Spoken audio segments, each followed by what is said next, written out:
Hi, and welcome back to the Crafty Author. My name is Anissa. I am the Crafty Author, and welcome to my quilting room. Today, we are going to talk about my top 20 favorite items for the quilting room or for a sewing room. So if you love to sew or quilt, you are going to want to stay tuned and watch this.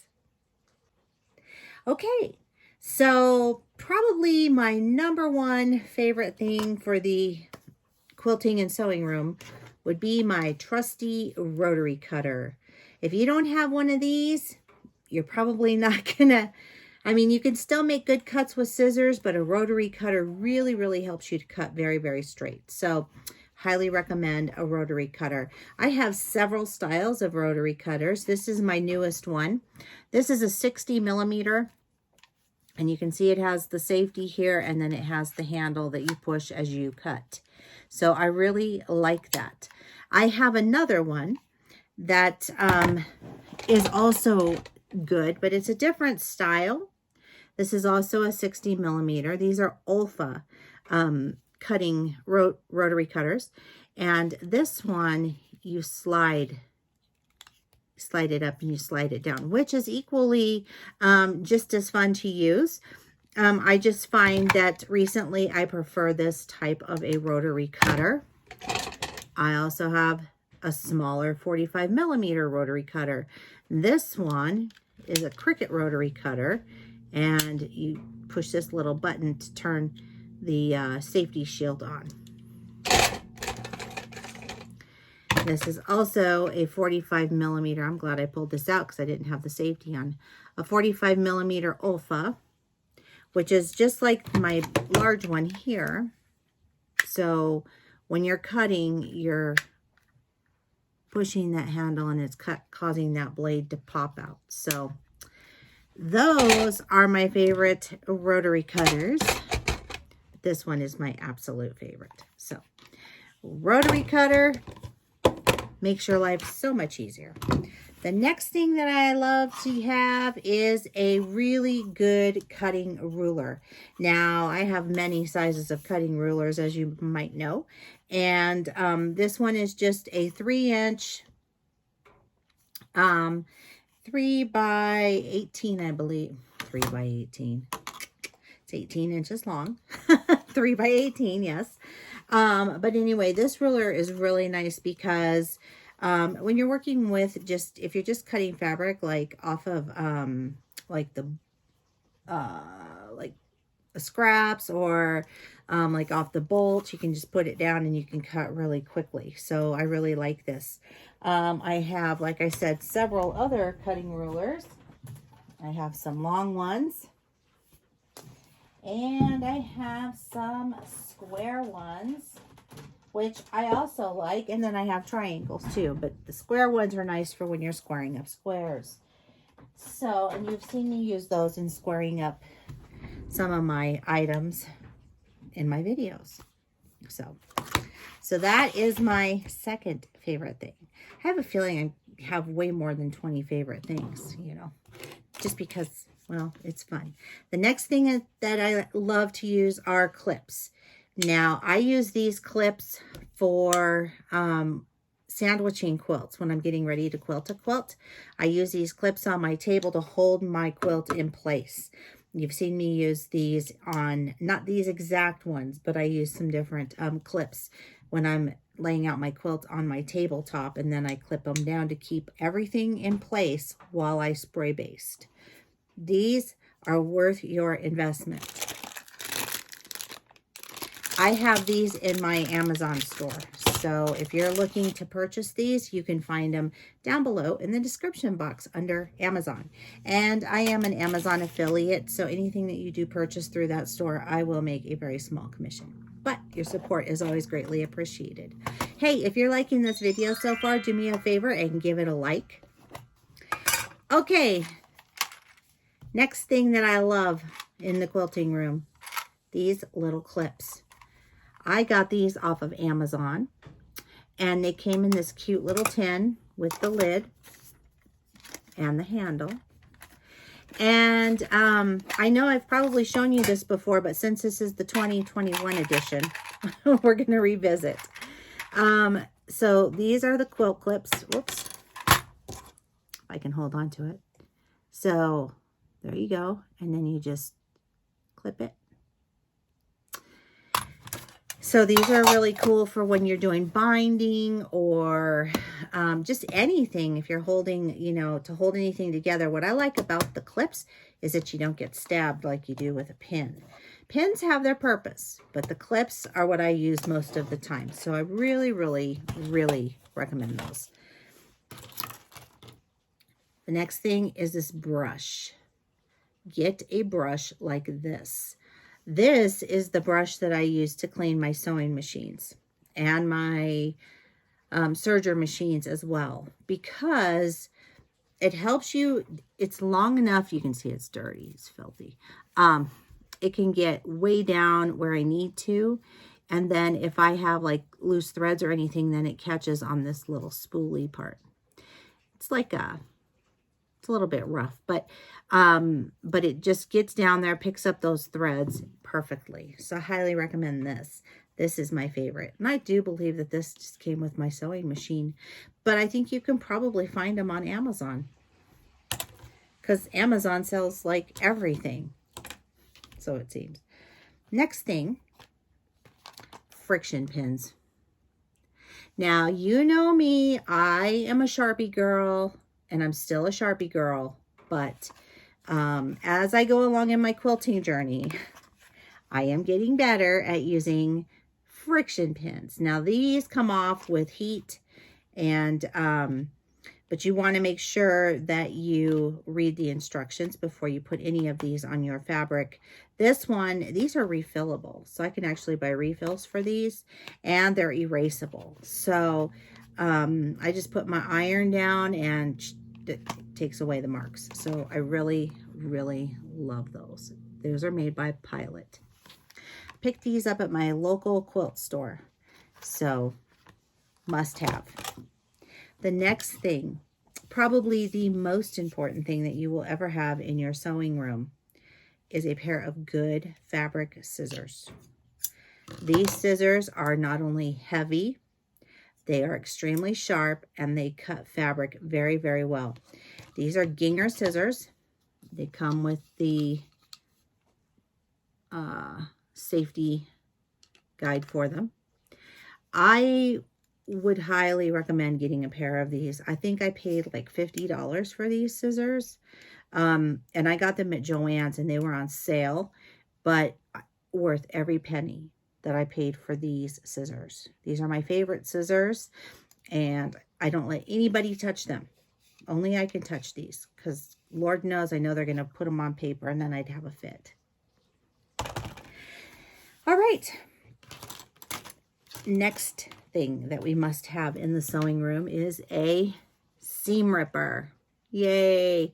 I have so many seam rippers, but I'll be honest, this little Cricut seam ripper is my favorite. I do, this seam ripper is awesome. I happened to get this in a kit, and I decided to try it out, and it works so great. So I highly recommend this particular seam ripper. I don't know if they make them anymore, but I picked one up and I love it. If not, a regular seam ripper works. Like I said, I've got a lot of those. So whatever works for you. Next thing, it's a pair of snips. So when you're sitting at your sewing machine and you get done and you need to snip some threads or clip them, or if you just need to clip a piece of fabric real fast, you can. These I picked up at my local grocery store at Kroger. These are Singer scissors, and these are pink. And I got them because they're pink. This is a binding baby. I highly recommend the binding baby. You put your binding, your pressed binding that you're ready to put on your quilt, you put it in through these little slots, and then you wrap it around your binding baby. And you sit her on her little spool, and then as you sew, she spins. What this does is it keeps your quilt binding off of the floor. while you're sewing it on around your blanket. I highly recommend these. These are really cute, and they are made by Doohikey Designs. I will link to them down below in the description box. I have 2 binding babies. This is my short, fat little binding baby. And then I have another one that I had custom made for me, and she looks like me. So there's that.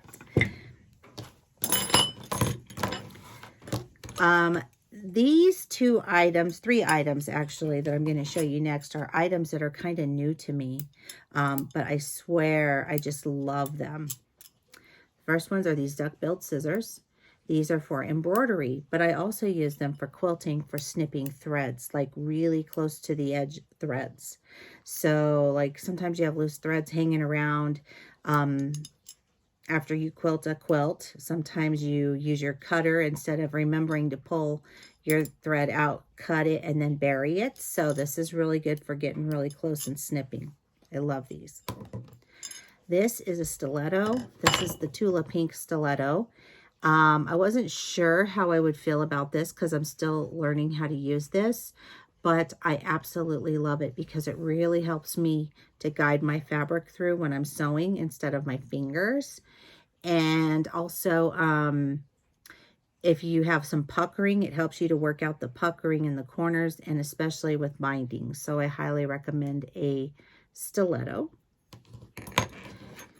And then I just recently got this. This is a turning tool. Now, I usually use my trusty chopstick. My chopstick. And don't get me wrong, I still love my chopstick because I still have it. But this, wow, does it do an excellent job of turning. So when I made my bag, I used this with my bag, and it was amazing. So that's one of my new favorite things. The other thing that I have is, ta-da, these fancy little pins that I picked up at the Dollar Tree. Now don't laugh. This is a little mermaid tail, and this is a little fuzzy pom-pom, and this is a cute little windmill, rainbow colored windmill. Now you might be asking yourself, Anissa, why do you need those pins, and how is that gonna do anything for me in a craft room? Gosh, I'm so glad you asked. The next thing that I highly, highly recommend that you have in your craft room or quilt room or sewing room is some sort of a journal or book. I've shown this to you before. I used to use this for monthly stuff as a calendar, but now I use this as my quilting journal. And this is where I work out all of my patterns and whatnot for the projects that we make on the Crafty Author. I also have done, I keep also notes and things like that on my tablet. But ultimately, all projects make themselves down into this book because this is really where I keep it. I also keep notes that I haven't put in here yet, but I do. But like, I like to take notes, and so this is serger settings for knit fabrics. And I do this so that I will remember the next time that I'm serging a knit fabric, oh yeah, this is where I set everything to. Because you forget if you put it away for a while. But when you come back to it, you're like, oh yeah. So you put that into your quilt journal and you have it. You can also keep swatches of fabric in here, and just, you know, whatever you use yours for is what you use yours for. I use mine for Crafty Author projects, and so that's mostly what's in my book. The pins are just fun, and they just go with my little unicorn theme of my quilt journal. What I like about this quilt journal in particular, though, is that it's the happy planner, the big happy planner, and you can get refills for these. So I can always get refills of these papers, and I like to work with grids and stuff. Plus, when I design in my when I design on my iPad, I have a program called Procreate, which is where I draw things, and that's where I drew like the bunny and stuff for Easter. But I can actually print those things, those patterns off, and put them in here. So it's a major bonus for me. and it keeps everything in one place. All right, moving right along because we're almost to the end here. The next thing is stabilizer. I recommend buying a roll of stabilizer. I don't care if it's cheap stabilizer or expensive stabilizer. That is really up to you. But stabilizer, I find, is really handy because if you want to do applique, it really helps to stabilize your fabric while you stitch around your applique items. You can use copy paper to do that. There's nothing wrong with using copy paper, but I just think I would use a stabilizer, me personally. So I've used copy paper and it works fine, but I do prefer the stabilizer. And last but not least, a squirt bottle full of water. Because sometimes when you're quilting, you want to be able to take the wrinkles out of a fabric and it won't come out. Well, if you hit it with a little bit of spray with some water, you can hit it with your iron and it will straighten it out. Or if you're working like with a panel or a fabric that you need to kind of stretch out a little bit, you can give it a little bit of water, squirt it on there, and just kind of move it with your hands and make it, shape it to where you want it to be. Okay? Oh, and last but not least, I always forget this. I don't know why. I highly recommend a 5-pound weight. I use this 5-pound weight to put down on my ruler when I'm cutting with my rotary cutter. It helps to keep this and stabilized when you're cutting along the edge. It keeps it from moving on you. That is a trick that I did learn from Donna Jordan of Jordan Fabrics, and it has been a lifesaver when cutting fabrics. So if you would like to follow me on social media, the links are down below in the description box. Don't forget to give this video a like, and don't forget to click that little bell. You'll get notified each and every time that I upload a new video when you become a subscriber. And I post new videos on Tuesdays and Friday. And keep on crafting. I'll see you guys next time. Bye-bye.